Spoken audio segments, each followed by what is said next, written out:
Hey everyone! In today's video, we're going to be talking about a tool called Canvas, which is a collaborative writing design tool that's embedded right into GPT. There are many creative uses for something like this, but some of the stuff that I've used it for in the past is script writing for things like skits. You can use it to help write something like a speech or poetry or something along those lines. You can use it for character development or even for computer code like C# or Python or a number of different languages. It really does depend on what it is you're trying to create, what kind of output you actually want, but if you're looking for something along the lines of a document, this is a great tool to make that happen. You can start a new chat and just simply type the word canvas, or you can involve the word canvas in what your original question is to GPT, and a lot of times it'll just open it for you. Compared to the normal conversational experience, you can tell this is a little bit different. Your chat is on the left-hand side in this little smaller window, and the majority of your screen is taken up by what will eventually be the document that you're working on together. For the purpose of this recording, I put together some test canvases, and the first one that we're going to look at here is just a quick skit with 3 random characters, and we're just going to make it about a random topic. With Canvas, or GPT in general, you're free to add as much detail as you want, but just be mindful that the more you put in, the less freedom you're giving GPT. If you want something completely brainstormy and very random and chaotic, you want to give it as little information as possible and work from there. But on the flip side, if you're going into this with a very clear vision of what you want and what you want your output to look like, I would describe it as clearly as possible here, and then you'll have very little tweaking to do. I will say that Canvas is not a perfect tool. It has a lot of quirks, and I'm going to be talking about some of those along the way. In this instance, for example, you can see how it originally put the story in the chat window, and I had to ask it to add it to the Canvas window that was already open originally. Of course, it follows directions, and then we get our skit in the Canvas window itself, and then we're free to look it over and make edits as we choose. Canvas makes things very easy by allowing you to edit the Canvas document directly. If you wanted to change the wording of the script or the character names or anything, you could do it manually, or you could talk directly again with your ChatGPT tool and have it make the edits for you.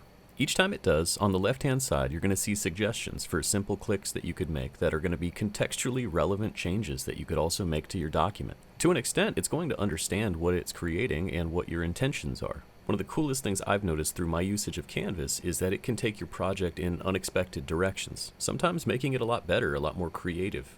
Canvas is also powerful enough to be able to completely reformat and scrap the entire idea while keeping a lot of the concepts in order. For example, here I asked it to turn this skit into a first-person story from one of the characters' perspectives, just to see what the difference would be. And of course, while this is incredibly sped up, you can see that it performed without any kind of issues, and it obviously didn't take me any kind of effort whatsoever. In my previous video about GPT, I covered a couple of the differences between the models, and what we've been using in this video so far has also been 4.0, which gives us more immediate results, it's more conversational, great for story writing.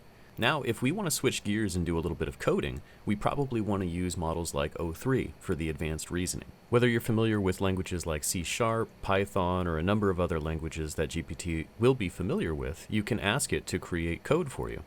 When we use 0.3, you'll remember, just like in the other video, it's going to do a lot more thinking and processing before we get output. However, the output should be a little bit higher quality. Now, not just Canvas, but GPT itself can be quirky and incorrect a lot of the time, so especially when it comes to computer code, if we're going to just be copying and pasting it and hoping that it works, we want it to try to be as careful as possible. While it might seem possible to be able to design an entire game from scratch, and maybe it is, it's certainly going to have its share of problems, and GPT is not going to be able to think of everything for you. So programming knowledge is still required. The system does seem to keep an understanding of what you're generating in terms of the final product though, so the suggestions that it puts up are very relevant. In this case, we asked it to design a heads-up display and a number of other common items. Now, I know a lot of programmers especially are already going to be familiar with this formatting of looking at changes that have been made, but this is a very important tool for Canvas. Each time you ask it to do something, it's important you can follow up and see what it actually changed. As a warning, Canvas will change things that you didn't ask it to at times, and sometimes revert changes, and it can get very confused. Let's take a look at some visual examples of that and talk about some of the interface options that are specific to Canvas. One of the first things that I want to demonstrate here is that Canvas isn't the smartest tool when it comes to detecting what you've changed and making sure that those changes are static. In my experience, it's going to prioritize the things that you put in the chat window more so than things you put within the Canvas window itself, which isn't always ideal. In this experiment, we're developing a character, and I've changed the name of the character, given it an age, a gender, but then I ask Canvas to make an additional unrelated step, and it immediately reverts all of the changes that I've made. It's a wonderful example of how the Show Changes tool is incredibly beneficial and can potentially prevent some big problems. Because it gives you the ability to revert the changes, you can simply make your request in a different way. In this case, I was a little bit more verbose about not changing information, and then it worked fine. In the lower right-hand corner of the Canvas window is actually a really cool tool that you might miss. The icon will change to the classic stop while it's processing information, but when it stops and it becomes a pencil again, you have the ability to add emojis, change the length of the story, you can alter the writing level, and a number of other options. I haven't gotten a lot of value out of the emojis, but as a demonstration, let me show you what it does here. It's a quick process that processes the story, and I guess applies what it considers to be relevant emojis. For this character development sheet, it's obviously not the most valuable thing, but it's still pretty cool. The reading level tool here is also really interesting because you can just increase or lower the reading level. So let's do an example of what this looks like in a kindergarten type reading level.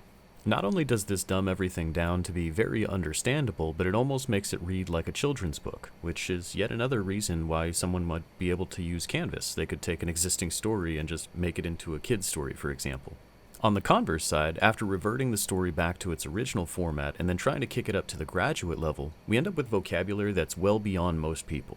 Obviously, you don't have to go to the extremes of either side. I just wanted to demonstrate for you guys and show you what this really could do to change things around. Reverting it back one more time to its original format, let's take a look at the Add Final Polish button here to see what that does. And what that seems to do, at least in my experience, is it looks at the entire document as a whole, it looks at all of the context of everything that you've discussed, and it looks to try to make any tweaks and changes that it considers beneficial. Now, of course, this is a button, and you don't get to provide much additional context, so I guess you get what you get. We'll use yet another scenario here to simulate the last couple of buttons that we want to talk about. And for this scenario, we're going to write a speech for work. We're going to be giving away an award to some guy named Phil. We'll add a couple of details. It's a Q1 award for client retention, yada yada yada. Now, I do want to demonstrate here another quirk in that when this speech came out, I took one of the sentences out and I wanted to see how easily it could be permanently removed without GPT trying to put it back in, which is kind of an issue with Canvas, if I'm being honest. In the initial speech, GPT made a joke about how Phil was trying to walk out the side door as if he was nervous or embarrassed. And we just went and removed that sentence altogether without really talking about it. I asked GPT from this point to integrate Widgets Incorporated as the name of the company to see if it would add that sentence back, and thankfully it didn't. Adding a few more facets in there like a last name of Smith and then asking for a final polish though, unfortunately put that sentence back without any kind of explanation or reason. So I wanted to bring this up yet again as a warning to make sure that you're checking your changes each time you ask it to change anything because you don't really know what to expect. Now along those same lines, well, let's talk about those final tools. So we've got the ability to adjust the length of our canvas. We can make it ultra short or ultra long. And you can imagine it's going to use the context of what we've talked about and what it knows to extend or shorten everything. On your screen is the shortened version of the speech, which you can tell is very small, and then the lengthier version of the speech, which is going to almost triple the size from what I gather. And the last thing down there that we haven't talked about is the Suggest Edits tool, which will process the document and then add these little bubbles, which are very convenient, and they give you the ability to just click Apply and make the changes that are suggested here. Again, it's a very chaotic tool that you don't really have a ton of control over. An example here is it asks me to choose either morning or afternoon. I click Apply and it just chooses afternoon. And the very last thing that I want to talk about here is how to access a canvas that you've used previously. So if you've got the chat window open on the left-hand side and you're seeing the recent chats with ChatGPT, anything that you've created a canvas within will have an icon now in the upper right corner. You just simply click that and you're right back into the mix. You can even create multiple canvases within single chats. Though I will warn you, be mindful of all those quirks. Like I said, this isn't a perfect interface. I wish it was, but it's certainly an impressive interface that I've gotten a lot of value out of, and hopefully they continue to improve on it. Hopefully this video was really helpful for you guys. Please let me know if you have any questions or if there's anything specific that you're looking for. Otherwise, have a great rest of your day, and thanks for watching.